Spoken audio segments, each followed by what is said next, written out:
Slide 1. Fluoretação, corrosividade e agressividade. Conceitos sobre a fluoretação. Slide 2. Conferir, em alguns casos até aumentar, uma dada concentração de fluoreto à água tratada, através da aplicação de compostos de flúor. Ao final do tratamento, concomitantemente à desinfecção e algumas vezes a aplicação dos compostos de flúor coagulantes na unidade de mistura rápida. Caso a aplicação seja feita no tanque de contato, a dosagem de fluoreto deve ser feita em ponto diferente ao da aplicação da cal secundária. Com isso, visa-se a impedir a formação do fluoreto de cálcio, que seria passível de reduzir a concentração final de fluoreto na água tratada, e não seria a função para a qual esse flúor foi pensado para ser adicionado à água tratada. Slide 3. Desempenho preventivo do flúor. Através da água de abastecimento, podemos prevenir a formação das cáries dentárias, desde que eu coloque flúor na água. Também no emprego tópico de soluções ou géis, no próprio dente, adição ao sal de cozinha, entre outros.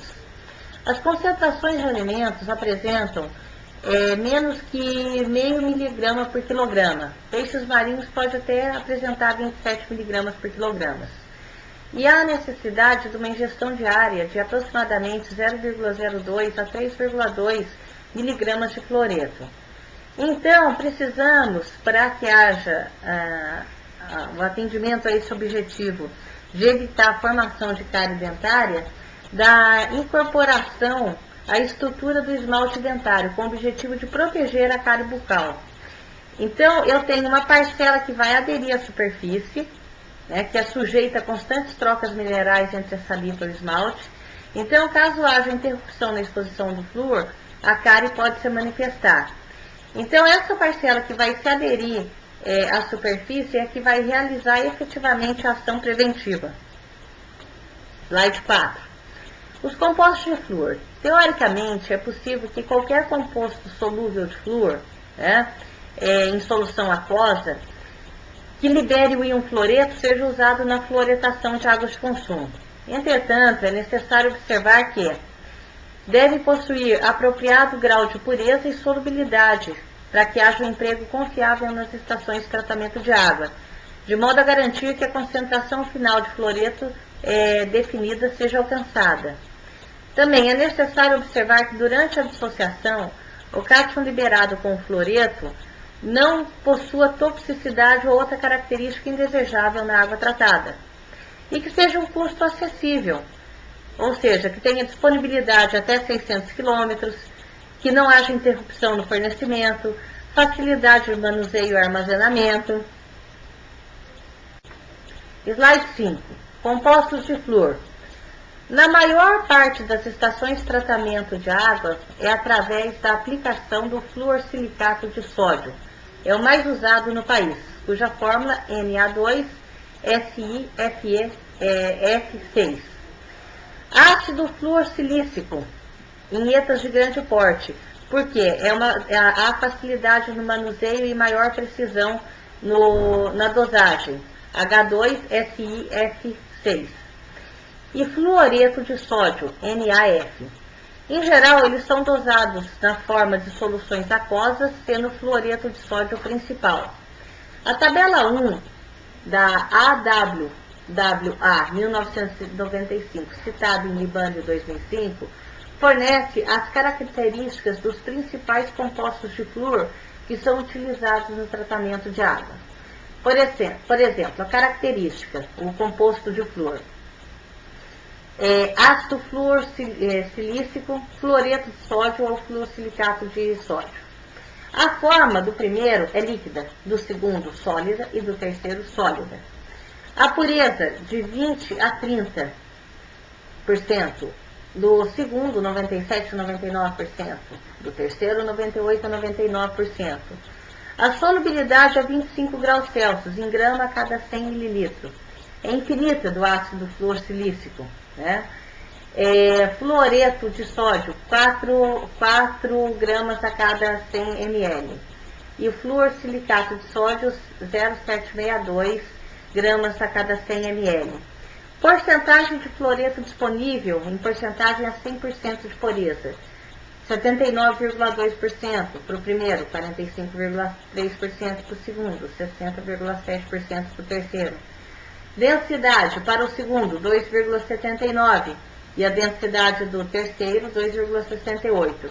E aqui na última linha podemos ver a reação de dissociação a hora que é colocado em solução, para o primeiro, para o segundo e para o terceiro. Podemos ver que são reações reversíveis.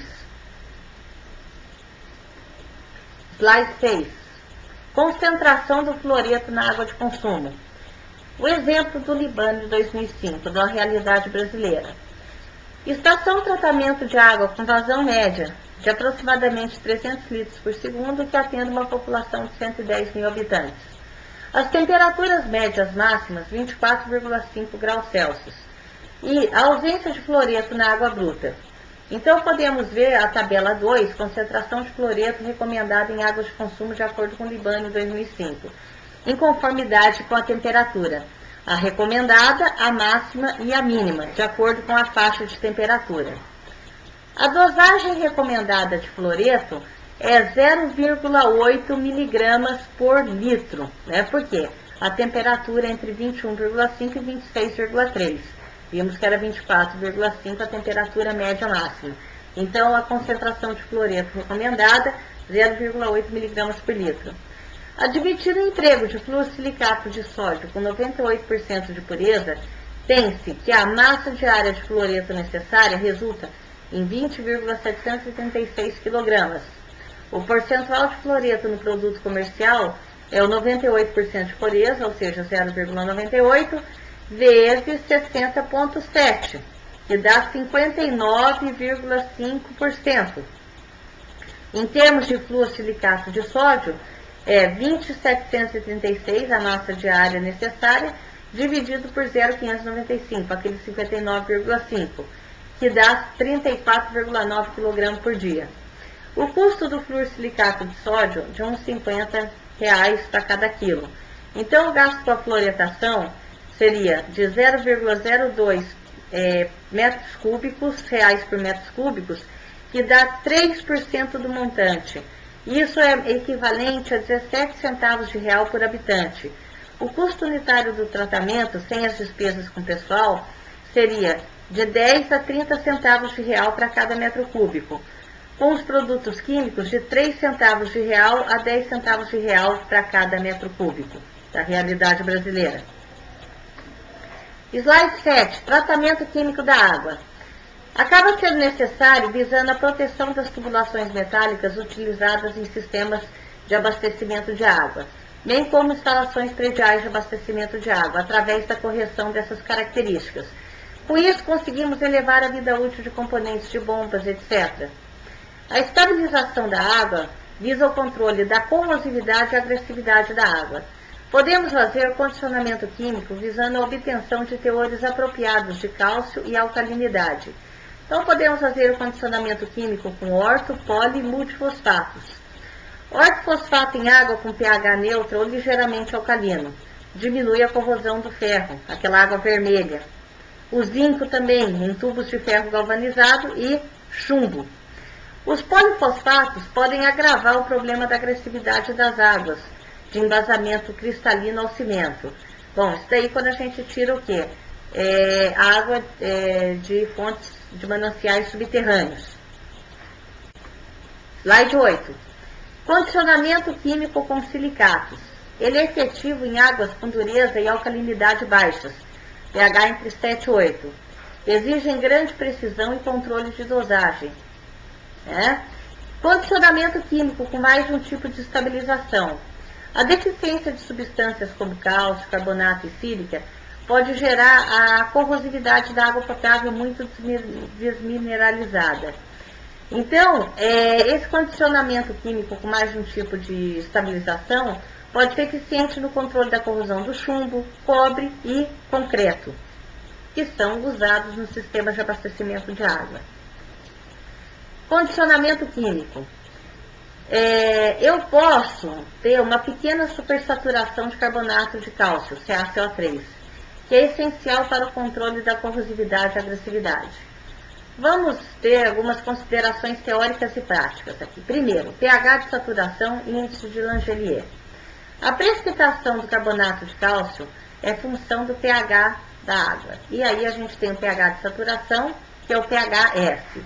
Em 1936 foi criado o índice de Langelier, ou IL, ou índice de saturação de CaCO3. O índice de Langelier é o pH menos o pH de saturação. Ele é zero se o pH é igual ao pH de saturação, então a água está saturada de CaCO3. Ele é negativo se o pH é menor que o pH de saturação, a água está insaturada de CaCO3. E ele é positivo se o pH é maior que o pH de saturação, ou seja, a água é supersaturada de CaCO3. Bom, para o pH entre 6,5 e 9,5, e a concentração de sólidos totais dissolvidos menor que 500 mg por litro, é válida essa equação, em que o pH de saturação é igual a 0,0125 raiz quadrada de sólidos, concentração de sólidos totais dissolvidos, dividido por 1 mais 0,05 raiz quadrada de sólidos totais dissolvidos, mais 593 dividido por 273 mais T, temperatura da água, em graus Celsius, mais 9,30, menos o log de 0,4 vezes a concentração de cálcio em miligramas por litro de CaCO3, menos o log da alcalinidade total. Bom, lembrando também da condutividade elétrica da água em microsiemens por centímetro. Por quê? Porque os sólidos totais dissolvidos é a condutividade elétrica vezes 0,64. O índice de Langelier. Caso a água esteja saturada de CaCO3, eu vou saber que vão ser minimizados os problemas de corrosão. Entretanto, ele não é um indicador absoluto da corrosividade da água. Por quê? O índice de Langelier não fornece nenhuma informação sobre a quantidade de CaCO3 que pode ser precipitável. E a corrosividade da água ambientais é função da velocidade da água, valores de pH, da alcalinidade e da concentração de cálcio, a quantidade de CaCO3 precipitável, teor de oxigênio, de cloreto, de sulfato, de matéria orgânica, de sílica e de fosfato, de acordo com o Libânio 2005. Então, torna-se interessante a gente saber o potencial de precipitação de CaCO3, de acordo com Lowenthal e Marais, 78, citado em Libânio 2005, que pode ser precipitada ou dissolvida por uma água. Ou seja, o potencial de precipitação aqui do CaCO3 é a concentração de cálcio original menos a concentração de cálcio de saturação. Essa concentração de cálcio de saturação é um complexo sistema de equações que pode ser resolvida, facilitada através da utilização de gráficos, diagrama modificado de Caldwell-Lawrence, softwares ou o teste de mármore.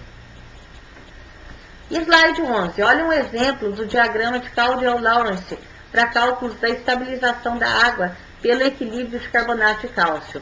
Sempre que temos um ábaco é para facilitar a vida, porque temos muitas variáveis que estão sendo colocadas em jogo para uma determinada situação.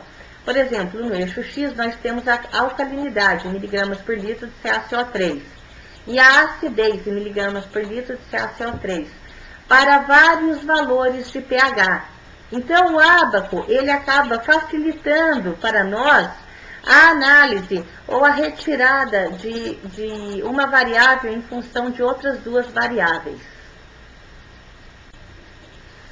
Potencial de precipitação de CaCO3, slide 12. Eu posso realizar uma precipitação controlada de CaCO3, que pode ser efetuada através de quantidades apropriadas de alcalinizantes como a cal. Então, temos o teste de mármore, como descrito pelo Libânio 2005, que vai determinar a dureza de cálcio ou da alcalinidade de uma amostra da água e na adição de um excesso, só que esse excesso é quantificado. 0,3 a 0,4 gramas de CaCO3 em 300 ml de amostra de água, de carbonato de cálcio finamente pulverizado a outra porção da mesma amostra de água. Depois de 24 horas, em geral, a segunda amostra é filtrada e analisada quanto à dureza de cálcio ou alcalinidade. Em caso de que haja a elevação do teor de dureza ou de alcalinidade na segunda amostra, ela é insaturada de CaCO3, ou seja, potencial de precipitação negativo. Se houver a redução do teor de dureza ou de alcalinidade na segunda amostra, eu posso ter a precipitação de CaCO3, ou seja, ela é saturada de CaCO3 e um potencial de precipitação positivo. Se não houver diferença do teor de dureza ou de alcalinidade na segunda amostra, a água original já era saturada de CaCO3. O slide 13 é com relação às referências bibliográficas, com especial atenção ao Libânio, 2005, Fundamentos de Qualidade de Tratamento de Água. Campinas, Editora Átomo, 444 páginas. Muito obrigada pela atenção.